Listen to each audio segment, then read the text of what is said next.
the recording is working. Today I'm going to read this paper available on Cambridge Core, which is Algorithmic Governance and International Politics of Big Tech. For those who haven't been in my channel, and this is about AI law and regulatory governance of AI, or sometimes content moderation and recommendation algorithms broadly. And so I'm trying to have some commitments to finish the paper, because in this attention competition economy, everybody is seeking my attention, your attention, so it's kind of hard to sit down and read through the whole paper calmly. And so I found it pretty useful to, if I broadcast myself reading the paper on YouTube, and then I can at least finish the paper. That's nice. And so hopefully this is something that other people are might interested in. And so I will just mainly read it and highlight it and get some insights from this.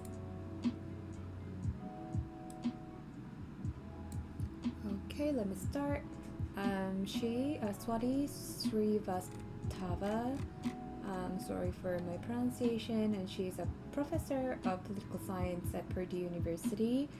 She is trying to, so it's a very new article. I think it's published maybe this week, September 2023, and she tries to say that it's international relations matter, so IR researchers should look at how big tech regulation discussions are going on. That's really true, because everybody's looking at the nuclear weapon international regulatory regime to regulate global current AI systems. So let me start.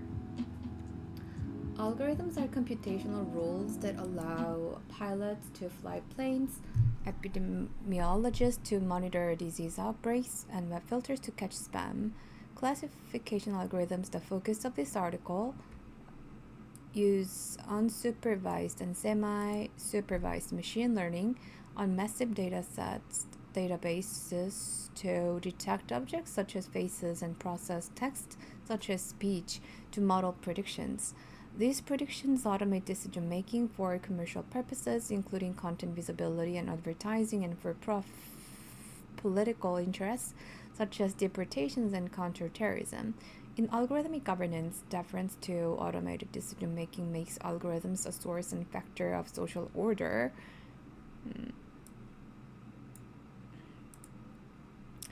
A vast interdisciplinary literature has emerged to study the consequences of algorithmic governance for social control.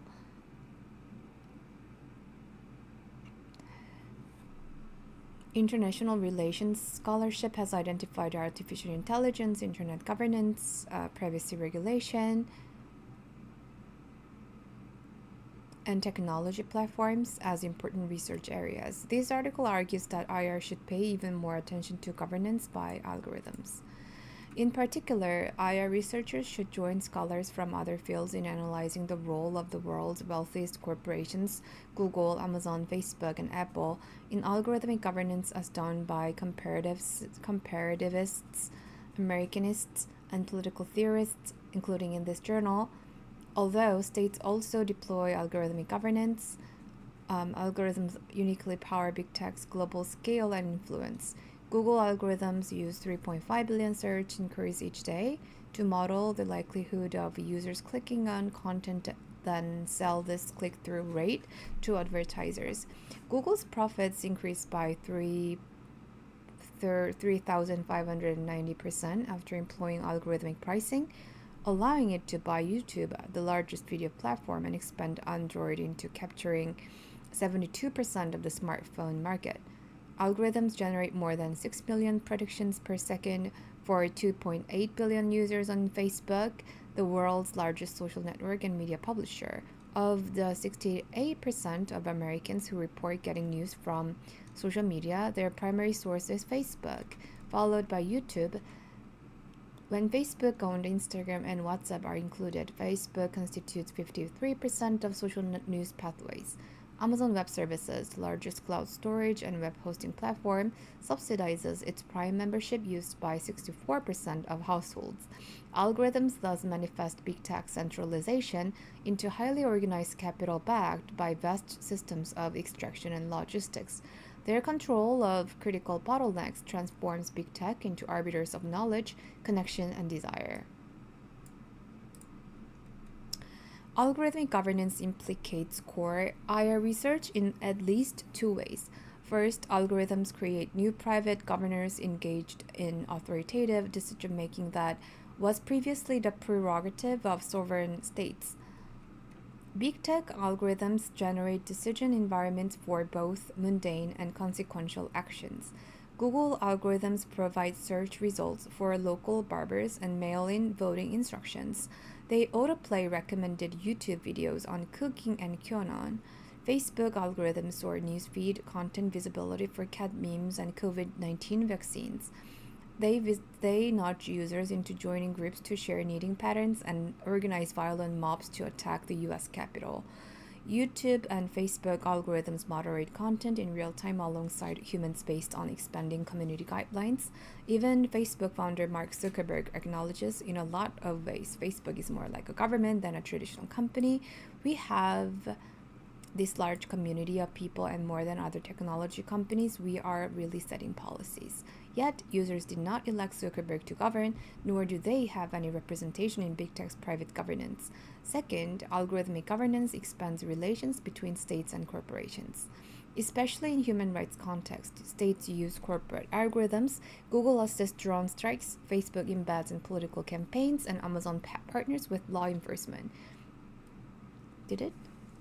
Recent scandals involving Facebook include going virtual megaphones to extremists responsible for repression in the Rohingya genocide, promoting disinformation from Russian agents in the 2016 US election, and allowing the unauthorized sharing of 87 million users' private data with Cambridge Analytica, a voter profiling company used by Trump.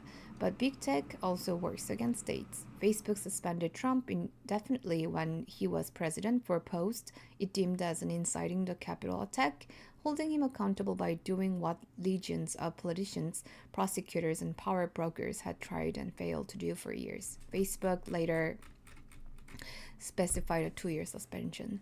Amazon cut off Parler, a right-wing Trump-supporting social network, as did Apple and Google. Big tech also resists government call for first description, such as Apple's refusal to unlock the San Bernardino shooter's iPhone. In response, states have called big tech digital gangsters and retaliated using antitrust, privacy, and speech laws. Even German Chancellor Angela Merkel called Trump's Facebook suspension problematic. Algorithms mediate the scope of these oscillating matchups as states become dependent on big tech. Big tech circumvents state overreach and state curtail big tech.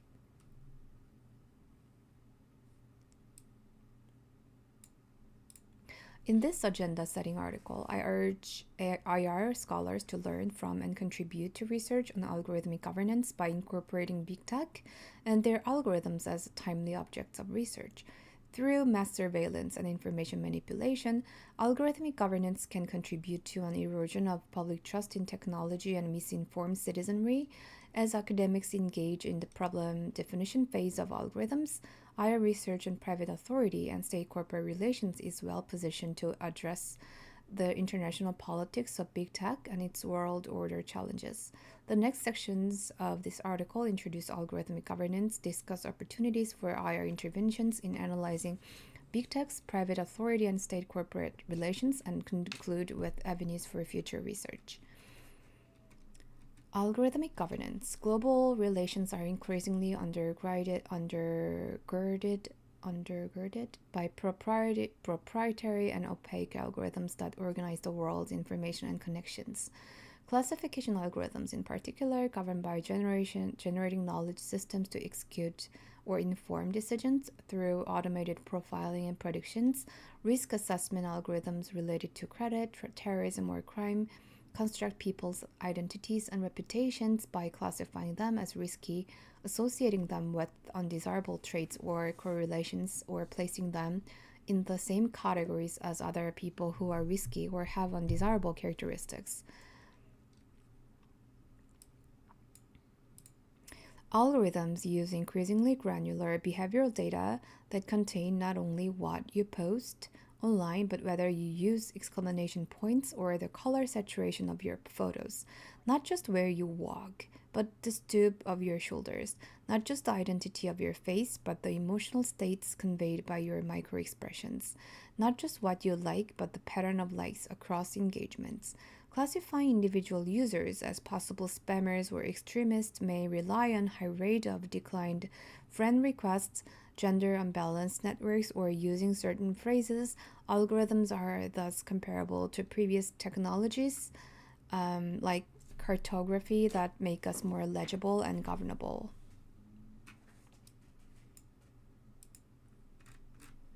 But algorithms also differ from what has come before. First, the speed, scale, and ubiquity of the technologies that make algorithmic governance possible are grander.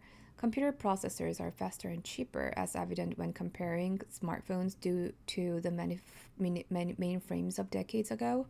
Moreover, data are non perishable and non excludable, meaning data can be shared many times without loss of quality or utility, unlike oil or other resources. Second, algorithms have shifted from top down designs, in which a programmer or a team of programmers exhaustively defines the rule set for the algorithm, to bottom up machine learning designs, in which the algorithm is given a learning rule and trained on large data sets in order to develop its own rule.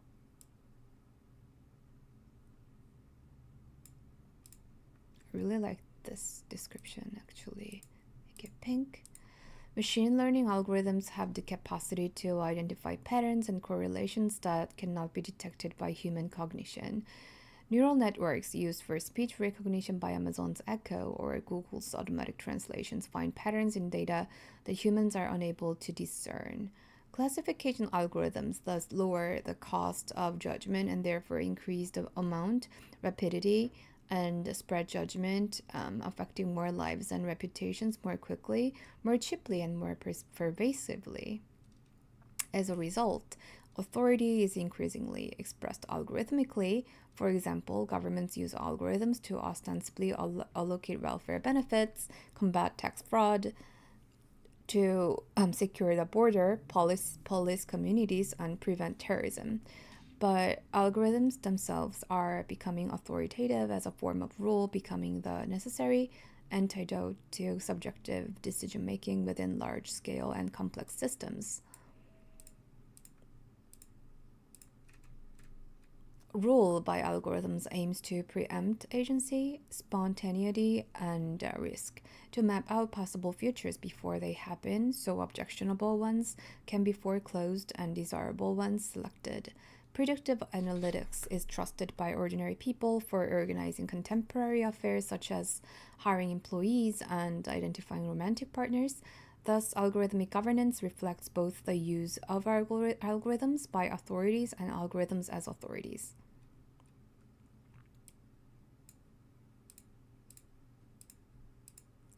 Researchers have identified privacy concerns with algorithmic governance because machine learning optimizes based on inputs. Algorithmic governance relies on perpetual surveillance to extract more varied behavioral data. If everything is known, then all opportunities can be exploited, nothing is missed. Google moved beyond search inquiries to read emails in Gmail, hack Wi-Fi routers through Street View cars, and gain access to third-party Android applications. Researchers found an idle Android phone sent Google 900 data points over the course of 224 hours, including location data. 61% of Android apps automatically transfer data to Facebook the moment a user opens the app. Amazon Echo devices listen to audio recordings before the wake word Alexa is used, as does Apple with Siri, Google with Google Home, and Facebook with Portal. Google now owns Fitbit, giving it access to one of the world's largest databases of activity, exercise, and sleep data. Facebook's facial recognition software, DeepFace, is one of the world's largest facial datasets. Its chief privacy officer admitted, "Can I say that we will never use facial recognition technology for any other purposes? Absolutely not." Facebook can also reportedly eavesdrop on ambient noise picked up on your phone's microphone. Surveillance is not just limited to users. Facebook's like and share buttons place tracking cookies on more than 10 million websites, including two-thirds of the thousands more visited. Let me see. More visited website, thereby extending surveillance to non-users.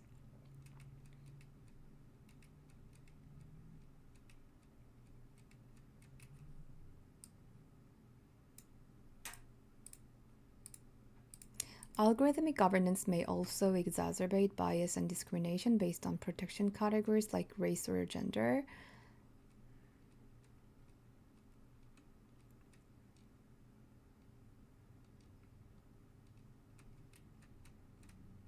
In addition to having a discriminatory impact based on protected categories, algorithmic governance may lead to differentiation among non-protected groups in a way that disproportionately affects communities with certain attributes. The U.S. Federal Trade Commission acknowledged that algorithmic governance can injure the economic stability and civil rights of poor, such as when they are targeted for predatory financial products, charged more for goods and services online, or profiled in ways that limit their employment and educational opportunities. Treating people as risky or otherwise undesirable that imposes unjustified burdens and hardships on populations and reinforces existing inequalities is a form of algorithmic nuisance. Yet regulations ignore these potential harms. For example, the U.S. Department of Housing and Urban Development passed a rule in 2020 that would create a complete defense to a prima facie case of housing discrimination when the defendant uses an industry standard algorithmic model to make its housing decisions. The rule insulates against discrimination liability when using algorithmic governance.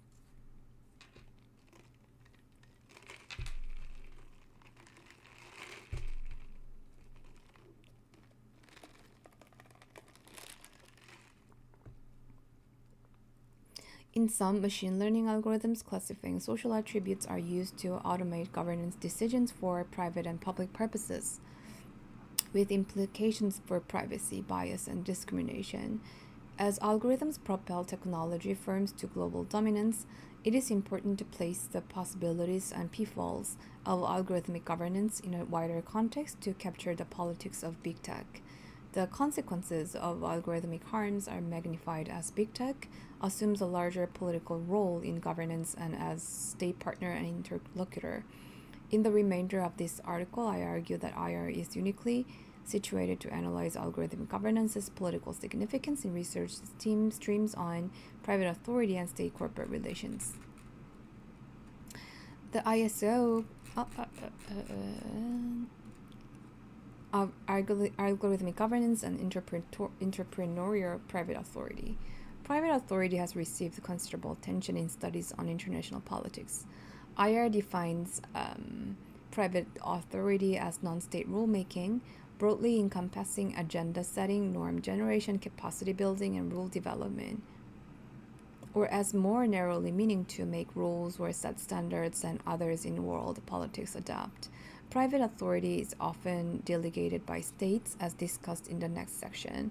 However, when private authority is not delegated, it may be established through an entrepreneurial process by which private actors must devise potential ways to govern and then peddle their ideas to those who might comprise the governed. Examples include private regulators like the International Organization of Standardization and international non-governmental actors such as Amnesty International. The ISO creates worldwide standards and pushes for their adoption by corporations and governments. Amnesty International advocates for the recognition and implementation of human rights on national and global agenda. The ISO and Amnesty International are not given rulemaking authority by states. Instead, their governing competence is self-generated in response to perceived global problems. A key aspect of entrepreneurial authority is that private actors must legitimate themselves to the governed. This section characterizes notable figures of big tech's algorithmic governance as indicative of entrepreneurial private authority and presents the challenge of legitimation. Companies like PayPal, eBay, and GoDaddy have long policed the internet by using choke points to deter unwanted behavior and target inappropriate content. Big tech algorithms add new dynamics and complicate regulation by escalating the scale and scope of governance. Broadly, big tech rules by herding billions of users into artificially curated environments. Herding works by controlling key elements in a person's immediate context, remote orchestration of the human situation, foreclosing action alternatives, and thus moving behavior along a path of heightened probability. Facebook's newsfeed herds users through posts based on creator popularity, type of post, and date, plus its own ad algorithm. A study tracking archived Facebook profiles found that people see political content on Facebook not only because of their actual interest in politics, but also because their behaviors and the behaviors of their friends lead to an algorithmic interpretation of their interest and subsequent categorization as politically interested. The implication is that those left behind cannot necessarily reassess and redress their previously expressed lack of political interest via new encounters with political content on Facebook. Herding can be weaponized. Facebook confirmed that the Internet Research Agency, a shadowy firm with links to the Kremlin, created 470 pages and profiles and 3,000 pro-Trump ads during the 2016 elections. The newsfeed algorithm propelled the pages, profiles, and ads to reach more than 126 million Americans, 62,000 of whom pledged to attend 129 rallies and events meant to support Trump, oppose Clinton, and protest mosques around the United States. Google and Facebook can have large impacts on voter behavior in elections by shifting the order of search results and news feeds, influencing up to 20% of undecided voters. Big tech rulemaking is also evident in content moderation. It took Facebook 18 months to make its first permanent hire for content moderation. Eventually, a short community standards document emerged, like Hitler, we're against it, pants, you need to wear them. The length of these standards has since ballooned to more than 10,000 words. For Gillespie, how platforms are designed and governed not only makes possible social activity, it calls it into being, gives it shape, and affirms its basic legitimacy as a public contribution. In addition to monitoring explicit images and violent content, Facebook was forced to deal with online harassment of women and racial minorities who argued that the abuses have become so unbearable that platforms have an obligation to intervene. YouTube's content moderation followed a similar path from an early system of standards to an intricate system of rules due to 1. The rapid increase in both users and volume of content, 2. The globalization and diversity of online community, 3. Increased reliance on teams of human moderators with diverse backgrounds. Facebook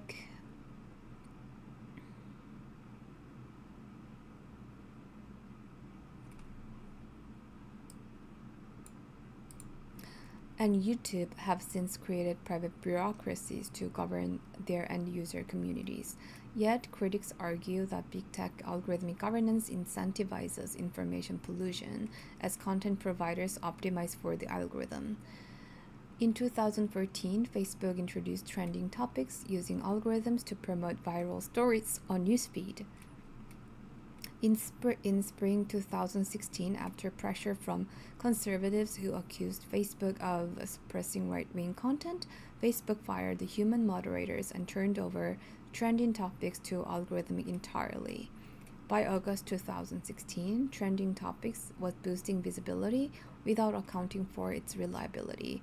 3 days before the 2016 election, BuzzFeed reported that 140 pro-Trump fake news websites, all registered in Macedonia, were trending on Facebook and generated more engagement than those from mainstream media sources.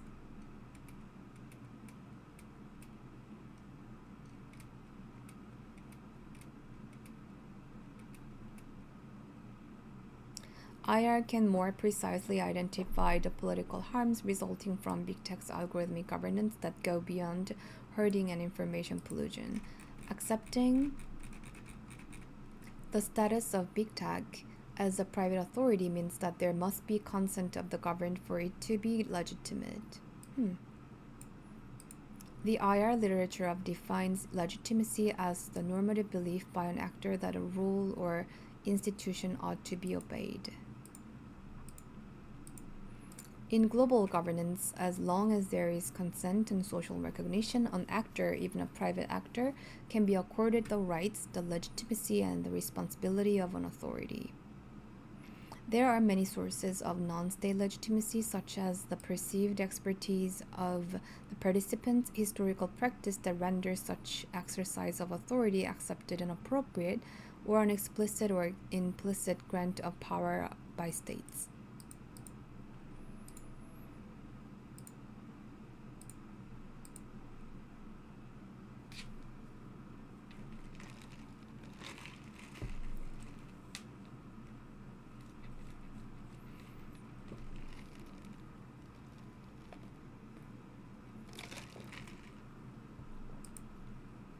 Because legitimacy is earned rather than conferred, it must be constantly justified and defended.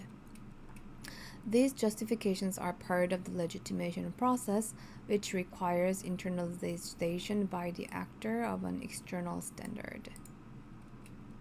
Given that it is difficult to observe internalization, scholars operationalize the social recognition of legitimate rule through implicit or explicit support of parties who occupy higher, equal, or lower positions. Johnson, Dodd, and Ridgway.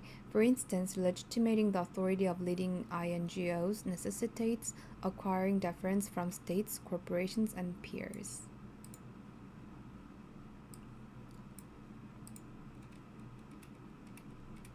Big tech is assuming greater entrepreneurial private authority, but its degree of legitimation falls short of IR standards. In particular, big tech betrays conceptions of being an authority and in authority. Private actors are regarded as being on authority based on their expertise, such as scientists or INGOs, yet big tech's assertion of private authority exceeds their expertise. Facebook is not an expert on regulating speech, much less in all the countries it operates, which Zuckerberg acknowledges the core job of what we do is building products. It's actually quite different from the work of governing a community. Private actors may also be in authority, typically as a result of state delegation or more tenuously through entrepreneurial consent, but no one asks big tech to govern, nor can its governance easily be dispensed with in the absence of consent. The scramble for legitimation has been noted by the companies themselves as they confront their new public responsibilities. Zuckerberg admitted to Congress after Cambridge Analytica scandal, "We didn't take a broad enough view of our responsibility, and that was a big mistake." IR can play an important role in specifying what big tech's broader responsibility should look like. Big tech fits uneasily within international corporate responsibility frameworks. The landmark 2011 United Nations Guiding Principles on Business and Human Rights assert that companies have obligations to conduct human rights due diligence and enact relevant remedies.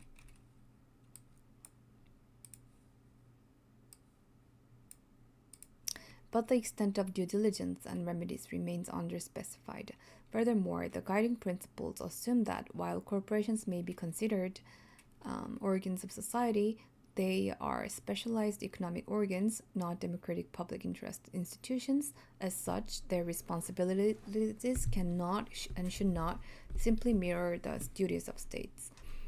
In domestic context, legal scholars have challenged the state-non-state distinction to model algorithmic accountability on public utility regulation, which considers big tech as a vital public infrastructure providing foundational goods and services on which the rest of society depends. These scholars instead describe the need to impose special obligations on big tech to ensure access and non-discrimination. Another state action approach proposes that companies who contract with the state could be deemed accountable for constitutional violations, as has been acknowledged for private physicians in prisons. International conceptions of corporate responsibility must similarly evolve to reckon with the global scale and scope of big tech authority. Others advocate strong corporate initiated regulation of big tech as providers of a public good.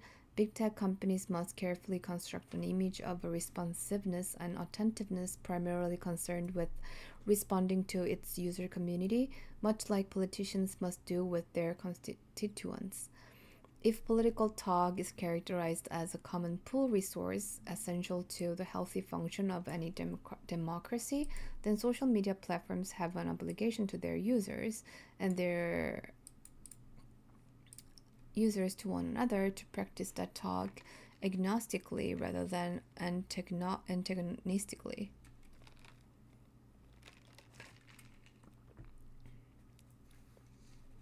Users as constituents may expect the following from their tech overlords.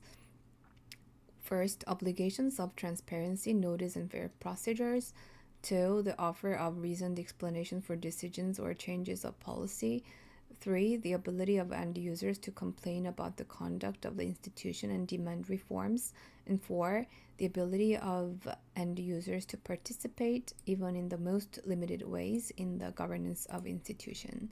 One example of big tech initiated regulation is Facebook's Content Oversight Board, which became operational in October 2020. The mission of the 40-person board is to develop private case law, especially in hate speech that real courts would eventually cite. Board members include a former Danish prime minister, human rights lawyers, journalists. At the end of the day, you can build all the things, but you just to have enough people that believe in order to make it real. The board's global scope appears vast. It supports 18 languages, 3 times the UN's 6.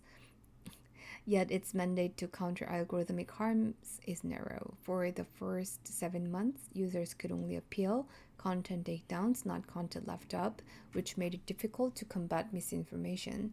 Users still cannot challenge issues related to advertising or algorithms. Moreover, the board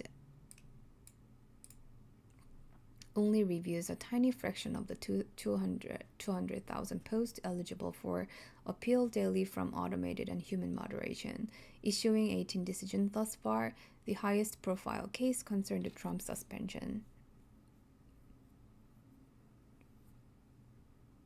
In May 2021, it upheld the suspension but admonished Facebook for not specifying its length. Facebook cannot make up the rules as it goes, and anyone concerned about its power should be concerned about allowing this. Having clear rules that apply to all users and Facebook is essential for ensuring the company treats users fairly.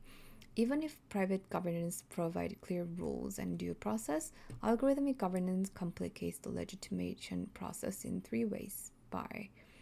First, the opacity of algorithms make it difficult to know precisely when one is being influenced by algorithms and then to specify harms. Welfare claimants have very little understanding of exactly how and why the AI system had reduced their benefits, and even less of an opportunity to hold accountable the private technology vendors who were primarily responsible for the harm. Government agencies that contract algorithms are similarly clueless about how the AI software code had been written, where the mistakes were made, what data had been used to train and tested, or what means were required to mitigate concerns. The surveilled and manipulated lack any realistic prospects of peering into, let alone comprehending, the algorithmic black boxes. When users are unaware that they are being governed, any deference from them is not based on proper internalization, which is key to legitimation. Second, algorithms may also be opaque to their designers, thereby complicating human rights due diligence assessments recommended by those advocating corporate initiated regulation. Unsupervised machine learning algorithms are not able to tell programmers exactly why they produce the outputs they do. In an AI system, there are distinctions between human in the loop with full human recommend, human on the loop with possible human override, and human out of the loop with no human oversight. These distinctions collapse as more deference to algorithms leads to systems that are far more complex and outside the upper limits of human reason. There are almost limitless domains in which algorithmic systems may be shown to outperform humans on a very wide range of tasks across multiple social domains.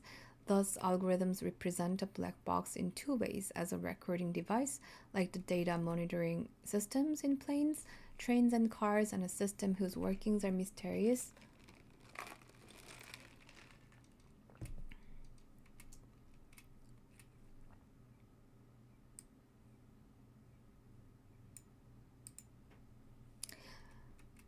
It is a slippery slope from presenting algorithms as black boxes into asserting that only big tech can hold itself accountable.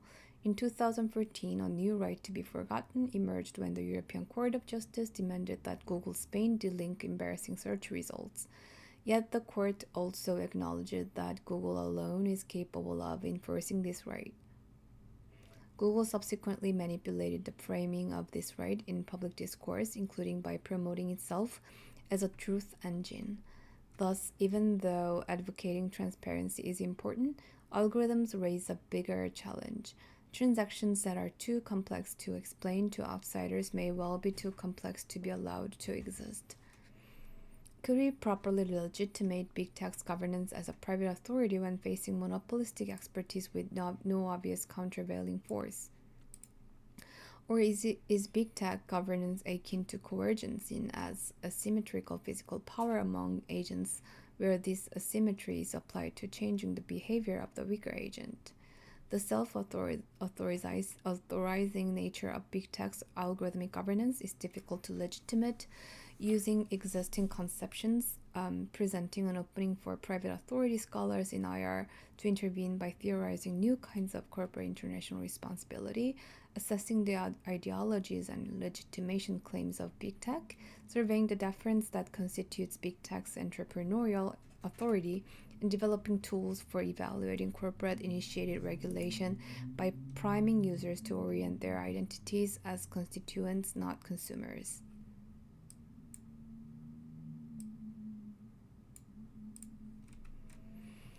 Algorithmic governance and state-corporate relations. Algorithmic governance also offers new opportunities for IR research to explore the implications of globalized corporate infrastructures for state power.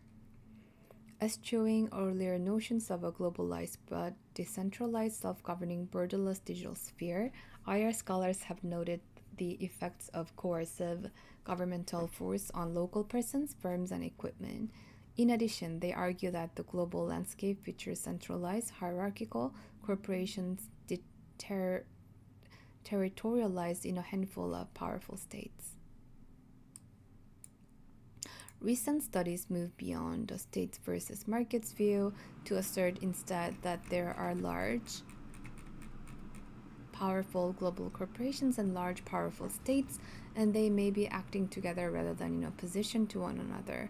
The aim is thus to understand complex relationships between states and corporations that include both collaboration and contestation. Within this context, big tech may be conceived as simultaneously challenging and reshaping the traditional role of states while also being used to shore up and expand the older forms of geopolitical power. This section explores three kinds of state-corporate relations made visible in algorithmic governance: interdependence, circumvention, and curtailment. In interdependent relationships, states delegate internet governance to corporations on matters related to censorship, surveillance, copyright, and law enforcement. States have come to rely on censorship and criminalization to shape the online regulatory environment. Broadly worded restrictive laws on extremism, blasphemy, defamation, offensive speech, false news, and propaganda often serves as pretext for demanding that companies suppress legitimate discourse. State delegated content moderation requires companies to restrict manifestly illegal content, such as representations of child sexual abuse, direct and credible threats of harm, and incitement of violence. Given the volume of taken down requests, some states have established specialized government units to refer content to companies for removal. The delegated relationship between states and big tech ranges from direct regulations to threats to suggestions that things will go better for infrastructure operators if they cooperate to negotiations over the terms of cooperation. Algorithmic governance is also used for national security purposes, contributing to the post Cold War trend of privatization in international politics.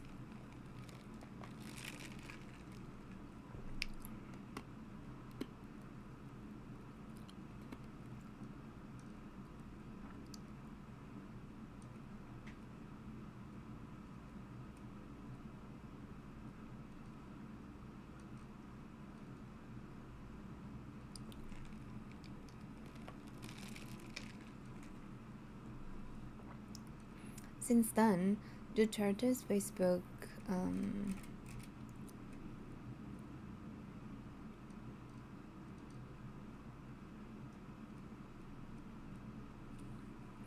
Thus, one outcome of state big tech interdependence is that algorithmic governance may usher in a world in which large, global, privately owned platforms become the regulatory agents of nation states. In the second type of relationship, big tech corporations circumvent state power to champion human rights in particular contexts.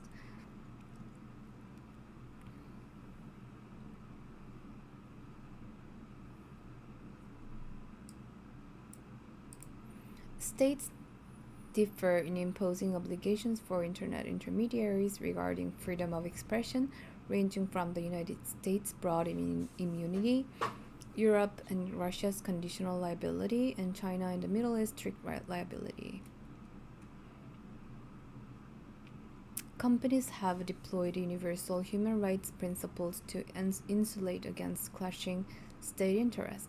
Microsoft Brad Smith advocates protecting civilians from nation-state attacks in times of peace by leveraging big tech's role as the internet's first responders to commit ourselves to collective action that will make the internet as a safer place, affirming a role as a neutral digital Switzerland that assists customers everywhere and retains the world trust.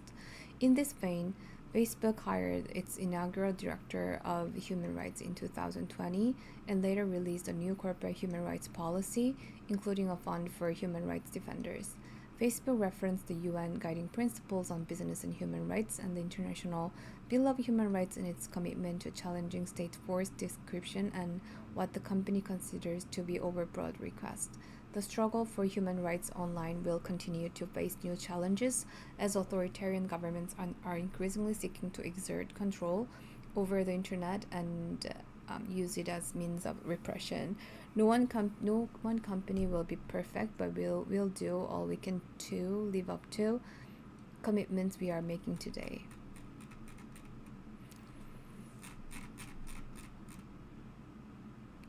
Pushback from big tech against states is also evident in development of tech ethics. In 2017, the Pentagon contracted with Google on Project Maven to create an automated search engine of drone videos to detect and track enemy combatants. More than 3,000 Google employees signed a letter in protest, and the company responded by terminating the contract. After Amazon took over the contract, Google released a statement of its AI principles, noting it would not pursue collaborations on weapons or other technologies whose principal purpose or implementation is to cause or directly facilitate injury to people, or in technologies that gather or use information for surveillance violating international accepted norms.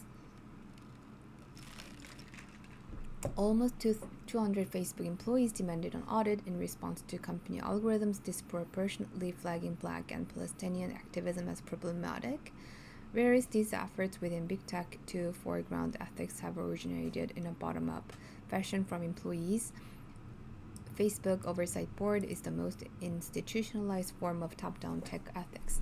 In the Trump decision, it drew on the UN Commission of Human Rights' rapid plan of action when recommending that Facebook resist pressure from governments to silence their political position. And when evaluating political speech from highly influential users, Facebook should rapidly escalate the content moderation process to specialized staff who are familiar with the linguistic and political context. But the decision did not clarify what the board would do when Facebook's rule conflict with international human rights law, which is for the hardest question. Finally, big tech's algorithms prowess has mobilized states to curtail corporate power, especially in actions related to antitrust, privacy, and speech. In July 2020, a US congressional hearing presented big tech as an existential threat.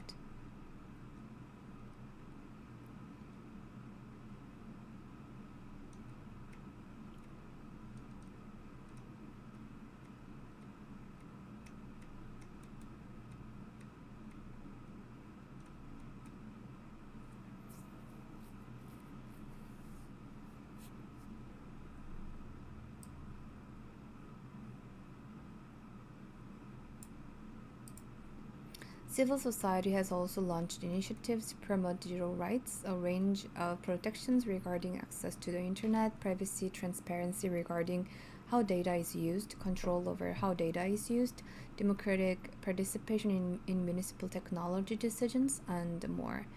The 2018 Toronto Declaration, spearheaded by Amnesty International and Access Now, calls on governments and companies to protect the right to equality and non-discrimination in AI systems.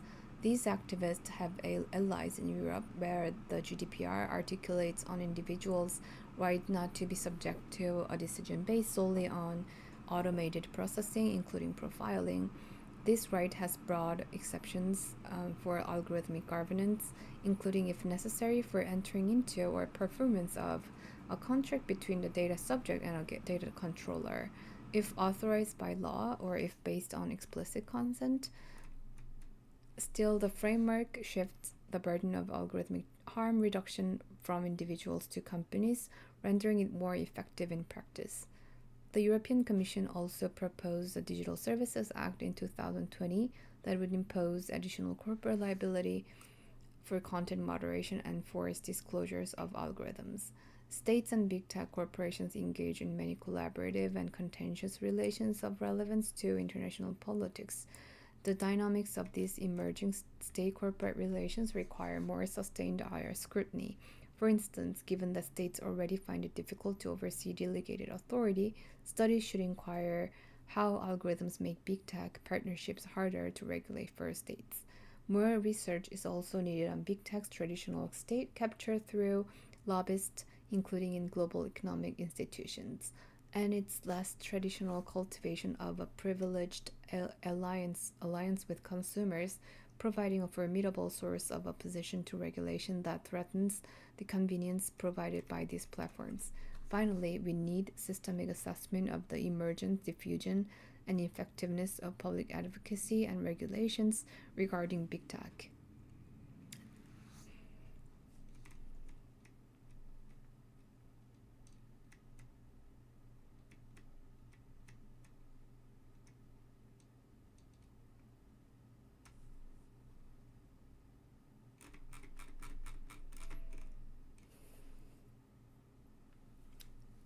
Okay, given that China boasts of AI supremacy by 2030, scholars should research big tech's impact on US Sino competition and whether China's digital authoritarianism, evident in its repression of the Uyghurs, portend a divergent model of algorithmic governance or a convergent one for Western democracies. By embarking on this wide-ranging agenda, IR will bolster the interdisciplinary study of algorithmic governance and advance understanding of the international politics of big tech.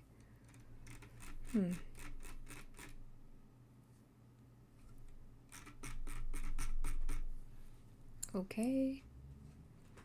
This article have discussed that what algorithmic governance means, and I found it especially interesting that in international relations, private authority can be considered legitimate, but it has to be confirmed by the community as a legitimate sources. And it says it has to be either on authority or in authority here.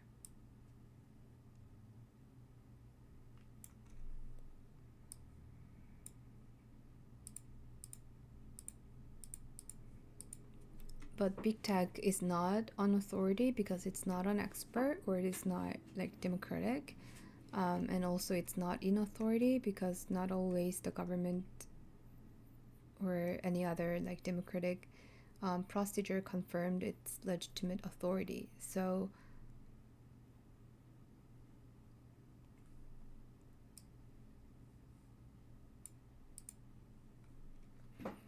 there is no entrepreneurial consent to them for them to be acting as a speech regulator. So that's why the corporate responsibility scholars can assess that social media platforms can be considered enough legitimacy to conduct this purposes, conduct these tasks, and also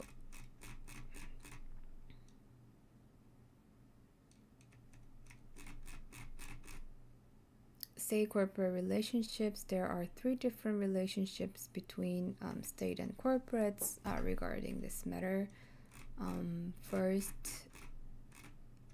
is state outsource, like delegates its role, like law enforcement or police, to big tech, so they are collaborative. In the second type, big tech try to overcome like states pressure, and they want to promote like human rights initiatives, like as opposed to states like pressure on restricting speech. And what is the third?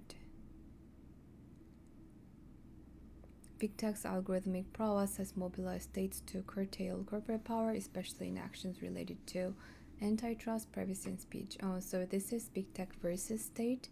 So big tech and versus states, and this human rights one, there is no clear government's like suppression, but here this is about government's like legitimate exercise of their authority to regulate antitrust matters and privacy and free speech. But I'm not sure these categories really parallel, but in any way. But it's an interesting like position paper that conceptualize algorithmic governance from the perspective of IR researchers. And I'm currently writing the governance paper, and I'm very interested in sustainability of the governance. So I'm sure I can find some interesting like angle from this work. So yeah, and it's been great. How many minutes did I stream? Yeah, I'm not sure. But yeah, in any way, I feel like it's been over like 45 minutes. So I will get back